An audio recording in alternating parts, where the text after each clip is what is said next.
Olá, a aula de hoje é sobre verb to be. Sim, o famigerado, famoso, humilhado, às vezes até exaltado em sala de aula, verb to be. Motivo de muitas piadinhas, né? A primeira coisa é que a gente vai entender o que é o verb to be, que ele não é uma entidade mágica que surge nas sentenças. Que esse é o grande problema do aluno básico de inglês. Onde que eu uso o verb to be? O verb to be, como o nome está dizendo, ele é um verbo. Ele predica uma ação. Ele diz que uma coisa é ou está. Então a tradução dele é ser ou estar. Ele não tem nenhuma função que não seja semântica numa frase. Ou seja, ele nunca vai aparecer numa frase sem a tradução ser ou estar. Por que a gente usa esse to na frente do verbo be? Porque ele diz que ele está no infinitivo. Então, quando eu preciso usar o verbo to be que ele não esteja conjugado, eu posso usar sem o to. Por exemplo, nas expressões be welcome, seja bem-vindo, be cool, fica tranquilo, be aware, fique atento. Então, a própria forma do verb to be ele vai alterar se você não estiver usando daquela primeira forma que a gente está acostumado a recebê-la no presente conjugado, mas em outras situações. Por exemplo, I'm going to be at home. Eu vou estar em casa. She's going to be a doctor. Ela será uma médica, ela vai ser uma médica. Então você pode usar em determinadas funções, por exemplo, ela pode ser uma excelente professora. She can be a very excellent teacher. Então, o que nós entendemos é que ele é um verbo pessoal. O que isso quer dizer? Dependerá de cada pessoa para ele ter uma forma diferente. É o que torna diferente dos outros verbos. Por isso que nos métodos, nos ensinos e nas metodologias, ele é um dos primeiros verbos a ser ensinado, porque ele é pessoal. Cada pessoa da frase vai ter uma forma diferente. Então repara, I am, que é uma das formas do verb to be. Eu sou. She is, ela é. Eu dei um exemplo aqui do verbo poder, que ele não é pessoal, ele não altera de pessoa para pessoa. Então veja bem, I can, eu posso, she can, ela pode. Se repara que o verb to be, ele altera de pessoa para pessoa, e outros verbos, a maior parte dos verbos, vamos colocar 99% dos verbos, não vai alterar. Perfeito? Agora a gente vai dar uma olhada na conjugação do verbo to be no presente, onde eu já separei aqui a lista de pronomes que você pode ver na nossa trilha de pronomes no nosso site, onde eu já separei por singular e plural, os pronomes pessoais. Então, no presente do verb to be, ele aparece escrito de formas diferentes para cada pessoa, que é o que a gente vai analisar agora para não ter problemas no futuro. Quando eu digo que o meu verbo ele é pessoal, ele depende exclusivamente da pessoa que está na frente. Então repara, I am. Então o verbo to be, ser ou estar, quando escrito do lado do I, ele vira am.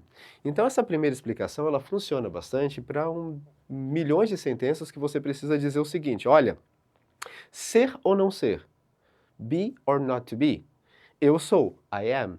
Então é a mesma palavra, só que com uma ortografia diferente.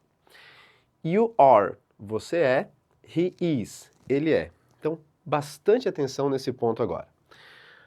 Os verbos, eles dependem de um sujeito. Então, repara, eu nunca posso perguntar a expressão como que se fala é em inglês? Eu só posso responder isso se eu souber quem é o sujeito. Se o meu sujeito for you, a palavra é are. Se o meu sujeito for he, she, it, o meu verbo é is. Então, se numa frase eu não tiver os pronomes, mas tiver um substantivo no lugar, por exemplo, o dia está bonito. The day is beautiful. Agora, por exemplo, olha, John, você está elegante hoje. Come on, John, you are elegant. Então, repara que eu preciso necessariamente estar conjugado. A palavra conjugado significa junto. Então, essa é a parte mais importante dessa aula. Muitos alunos, eles entendem que você pode traduzir, como na língua portuguesa, palavras separadas, o que acaba no clássico errinho. You is my friend, porque você entende que you é você, is é my friend, meu amigo. Opa, então você comete um errinho de conjugação. Essa é a parte mais importante dessa aula.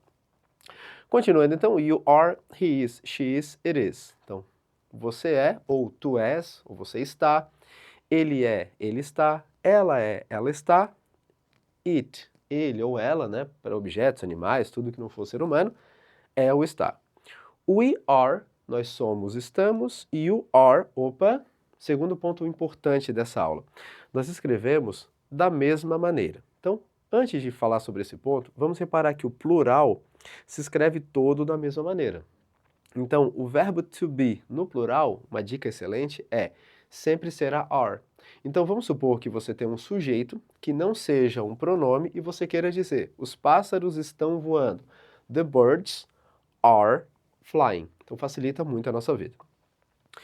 Por uma questão de história da língua, esse you, que basicamente era o nosso voz da língua portuguesa, no inglês ele migrou para o singular também.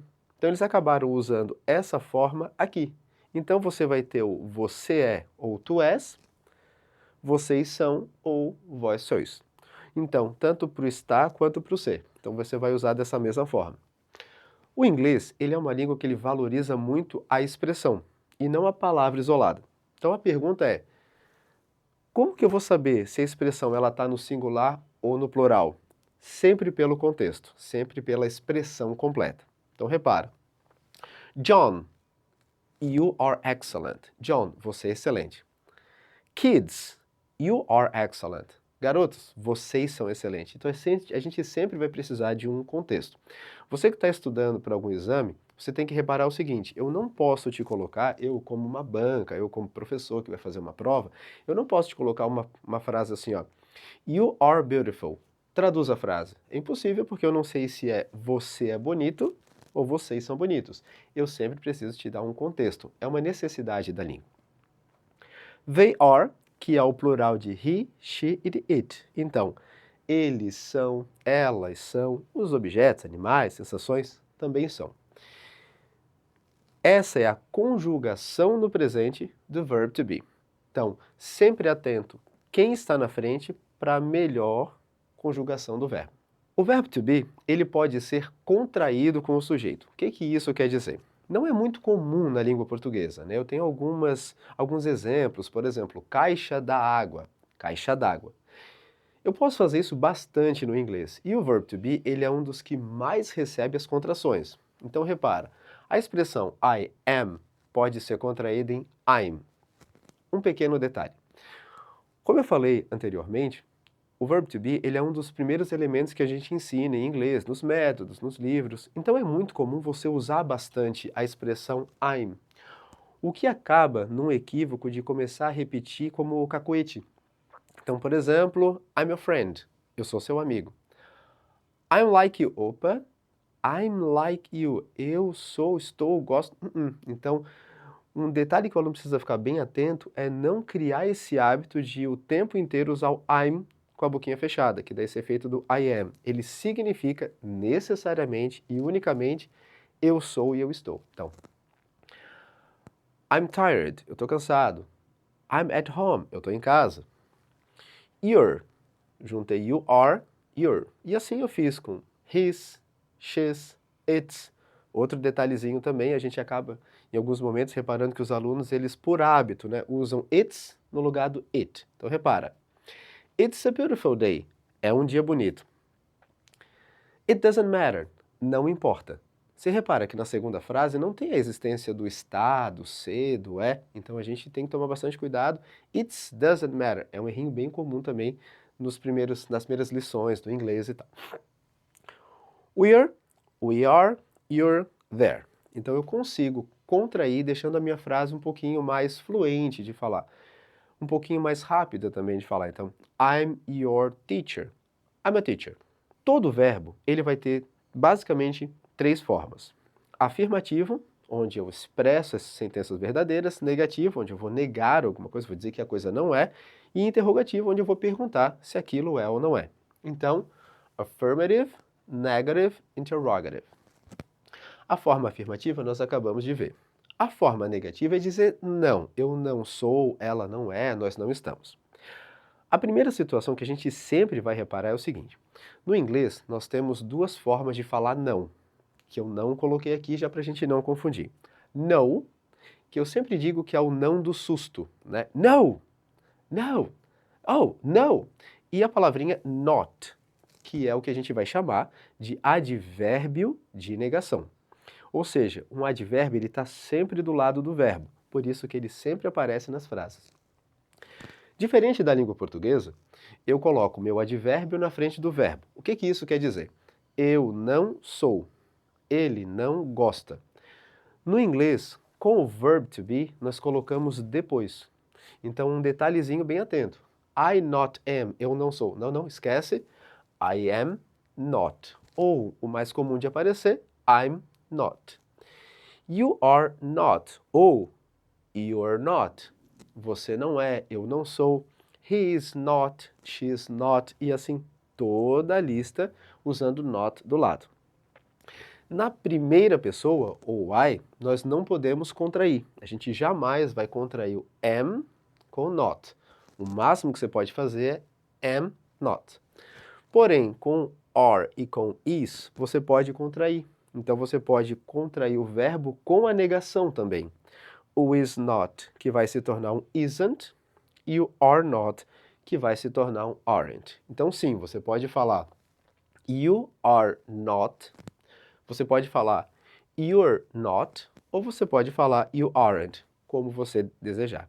As três formas estão corretas e não tem uso específico para cá ou para lá.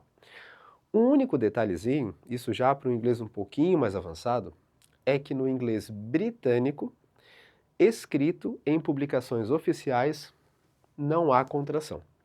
Então, se de repente você estiver lendo um texto e está escrito lá, you're not American, ou she isn't American, isso provavelmente é um texto americano. Num texto britânico, se você ler num livro, ou se de repente aparecer num site ou numa prova, muito provável que apareça you are not, she is not. Eles optam por não contrair os verbos, os advérbios e os sujeitos.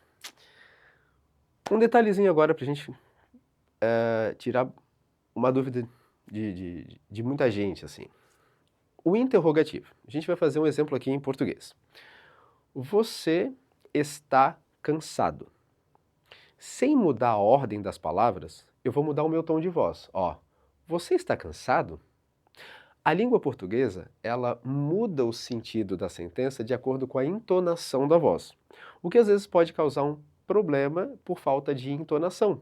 Então, de repente, eu estou escrevendo ali, o meu ponto final não saiu direitinho, ou era um ponto de interrogação, enfim, pode causar uma certa situação.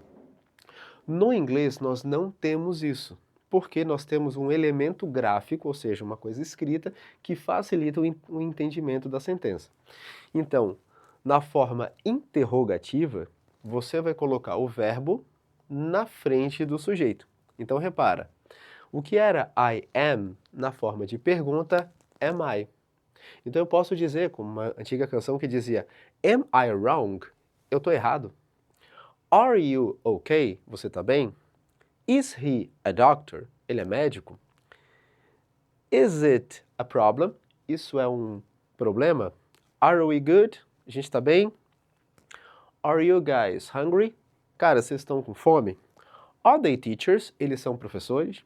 Então, você vai usar o verbo na frente do sujeito para predizer que aquilo é uma pergunta. Então, vamos supor que aconteceu de lá no elemento gráfico, num texto, numa prova, o ponto final, o ponto de interrogação, ele saiu apagadinho, eu não entendi. Pelo início da sentença, eu já sei que é uma pergunta. Is he a doctor? Esse é o verb to be nas formas afirmativa, contraída, contraída e negativo e interrogativo. Ele é um verbo muito tranquilo de se entender, sempre lembrando que ele nunca vai aparecer aleatoriamente numa frase, senão funcionando como ser ou como está. Espero que vocês tenham compreendido, temos mais aulas no canal e fique com a gente.